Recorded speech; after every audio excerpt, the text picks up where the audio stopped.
Hello everyone, welcome to my channel Love, Lies, and Betrayal. Let's move to the video. Life is full of surprises, impossible to predict. I thought about this that night, sitting alone in the small hotel room. My husband Javier was away in another city for the past few months, which had already made me incredibly tense. Of course I missed him, but it wasn't just his absence. It was his disinterest, his lack of attention that truly gnawed at me. The lonely nights consumed my soul, but how could I have known that asking my stepson Matt to take me to his father would end with the two of us stuck together in a hotel room, a small hotel room with only one bed. I had no idea what was about to happen. Let me tell you everything from the beginning, every little detail. Believe me, the ending of this story is going to be far more exciting than you expect that morning. As I left the house, I caught a quick glimpse of myself in the mirror. I was tense. Yes, but I still looked good. Even with Javier leaving me so alone, I still felt desirable. I still felt alive. But even those feelings were no longer enough. They didn't satisfy me in the kitchen. Mato was finishing his breakfast when I called out to him from behind. "You're starting university at the end of the summer, I know, but you need to improve your driving. Come on, take me to your father." He looked at me with that same cheeky smile he always wore. Mateo was a sweet kid with a quirky and funny side, but sometimes he could be a bit of a troublemaker, all right, stepmom? He said in a teasing tone. "But on one condition, tell Dad to buy me a better car for the summer. We'll talk about that later," I said sharply, rushing to get this trip over with, but I had no idea the journey wouldn't go as planned. We'd been driving for about 2 hours. I was in the back seat fiddling with my phone while Mateo hummed random songs on the radio, occasionally cracking silly jokes that only he found funny. Suddenly the car made a horrible noise, a hiss, and then completely shut off. "What's wrong?" I asked, trying not to sound too scared.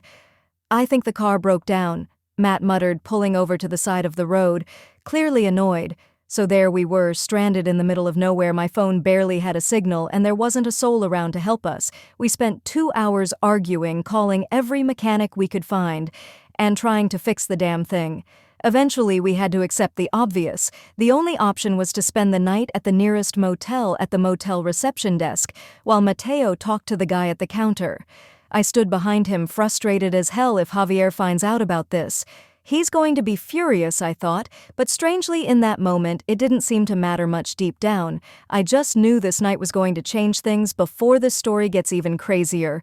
Make sure to subscribe to my channel and turn on notifications. Trust me, you don't want to miss the rest of this. I'd love to see your support in the comments, and with those likes, when we got to the room and opened the door, all my expectations came crashing down. The space was tiny, barely big enough to turn around in a bed, a small nightstand, a flickering light on the ceiling that made everything look dim. The ceiling felt low, the air conditioning barely worked, and the only small window looked out onto the parking lot. "This is it?" I muttered. Mateo's grin irritated me, but at the same time it ignited something inside me that I couldn't explain, and though I hated to admit it, the idea of being stuck here alone with Mateo tonight didn't seem so bad. Mateo walked in behind me, laughing. "What were you expecting? A 5-star hotel, we're only here for one night." Relax, stepmom. That teasing tone in his voice, along with that mischievous smile, only made my frustration worse. But at the same time, I couldn't say I completely hated his carefree and relaxed attitude. Being around him, though, I'd never admit it, stirred something inside me, a kind of thrill I didn't fully understand. "This heat is killing me," I said, rubbing my arms. Mato casually threw himself onto the bed, lying on his back. "This is your kingdom, Carmen. Do what you need to feel at home," he said with a smirk. I looked at him for a second. His lean but toned body, mixed with the slight boyishness of his face, gave him a strange kind of charm, but I quickly tried to shake that thought out of my head. After all, he was Javier's son, my stepson. I went into the bathroom and closed the door behind me for a moment. I stared at my reflection in the mirror. My hair was stuck to my skin from the heat, but I still looked good. I still had that spark. I turned on the shower, letting the water run, and stepped under it, hoping it would wash away the mess of emotions building up inside me. I'm 47 years old, I thought, and Mateo isn't a kid anymore. He's 22, about to start university, And here we are stuck in this small hotel room for a couple of days. The thought unsettled me and excited me in a way I couldn't describe. Javier came to mind, Javier. I wanted to surprise you. I wanted to go see you, be with you. But now I'm here stuck in this hotel room with your son, and I don't know how to feel about it. The steam from the shower filled the small bathroom. The heat relaxed my body while my mind raced. Mateo's smile, his easygoing nature, it was igniting something unexpected inside me. Standing under the stream of water, I couldn't tell what this spark would become, but I knew something was changing later. I decided to go downstairs for dinner to clear my head. I put on a light, flowy dress. It was perfect for the heat, but it also made me feel a bit calmer, as if I were trying to shake off this strange tension. The hotel restaurant was simple, but cozy fitting for such a small place. I ordered a light meal and a glass of wine, hoping would help me relax. The sun had set, and the streetlights outside the hotel glowed softly sitting there. I couldn't help but let my mind drift back to the room upstairs. I wonder what Matto is doing now. I thought someone is restless and full of energy, as him was probably not having much fun cooped up in such a small room, but somehow his relaxed, carefree attitude was driving me crazy in a way I couldn't explain when my wine was finished. Finished, I gave my plate one last glance and climbed the stairs, taking slow steps when I reached the room. Everything was so quiet. I opened the door, and the image that greeted me momentarily took my breath away. Mateo had showered and was lying on the bed wearing only a robe, completely asleep. His robe was slightly open, revealing most of his slender and toned body. His damp hair fell over his forehead, and he had a faint smile on his lips, as if he were dreaming. My heart began to race. It was the last thing I expected to see for a second. I froze at the door, not knowing what to do inside me. There was a strange mix of emotions. I felt embarrassed, but I couldn't look away from him. "Carmen, what the hell are you doing? H.A.K. Javier's son?"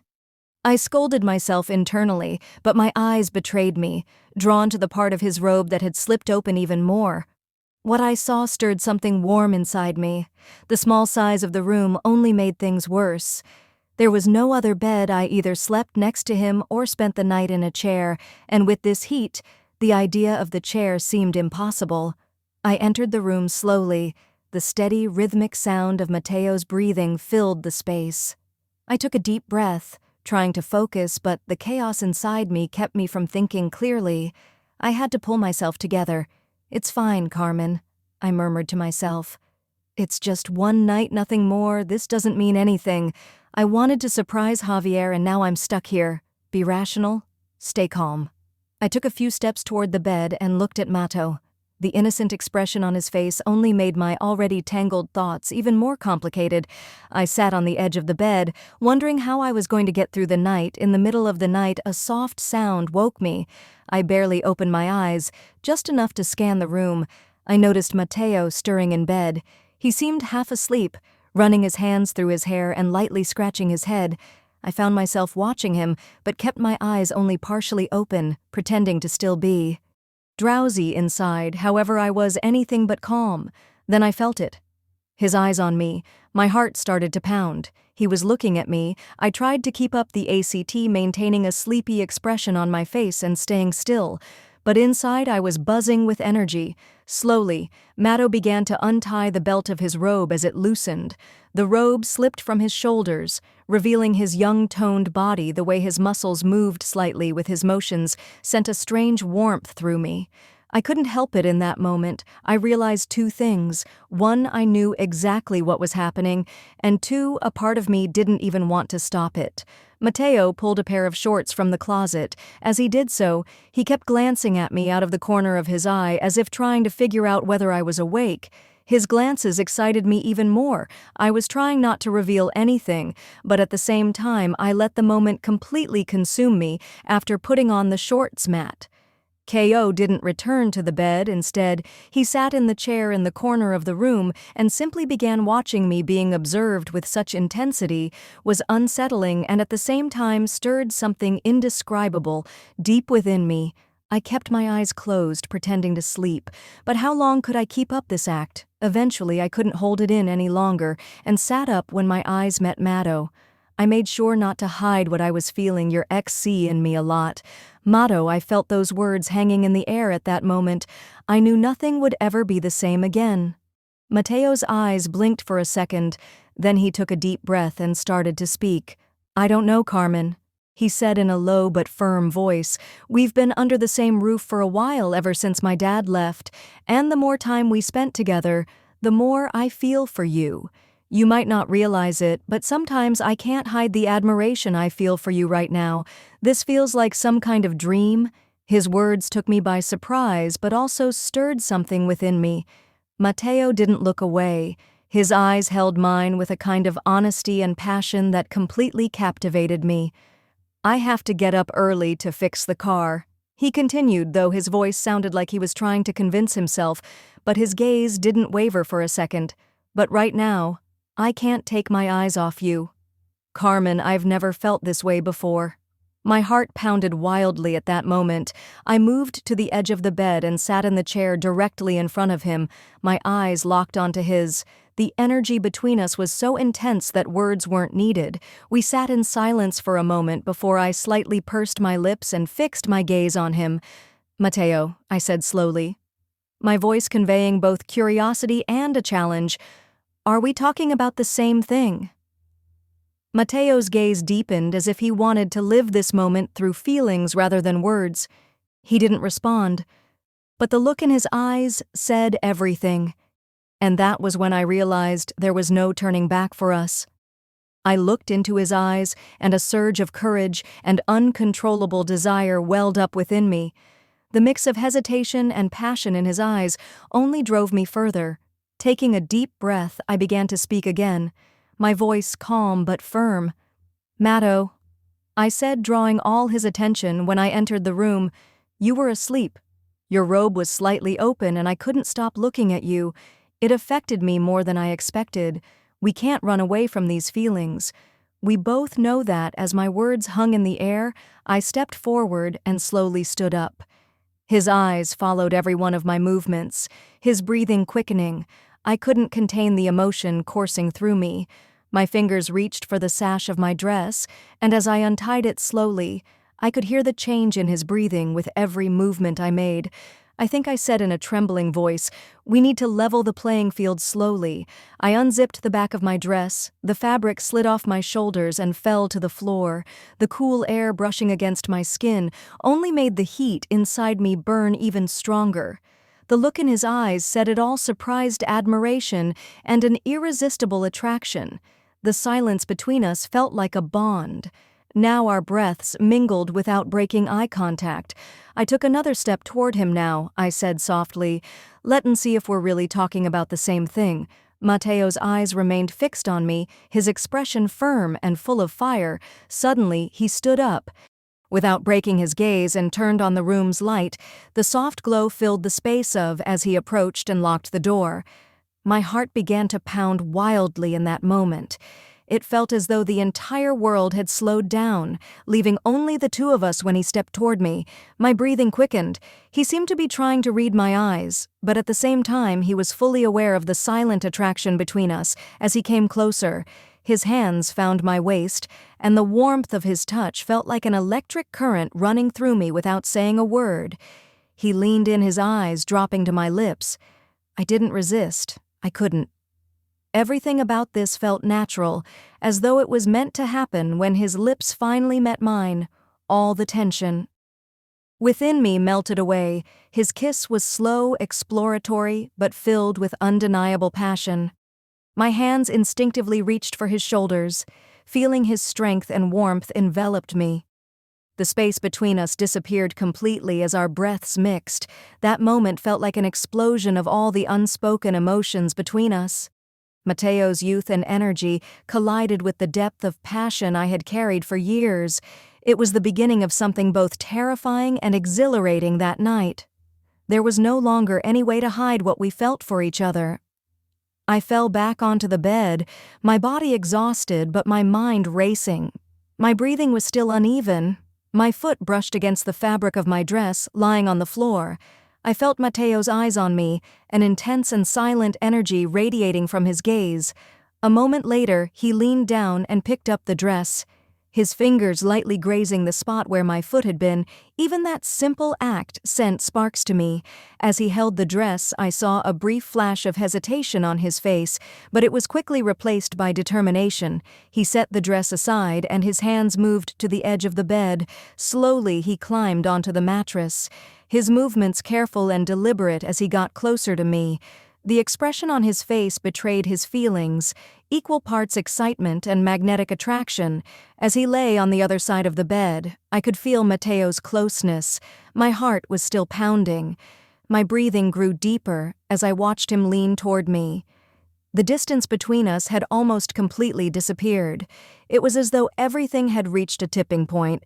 There was no turning back, and what I felt inside me at that moment was overwhelming. It hurt and excited me. At the same time, I stared at the ceiling and could see Mateo's face.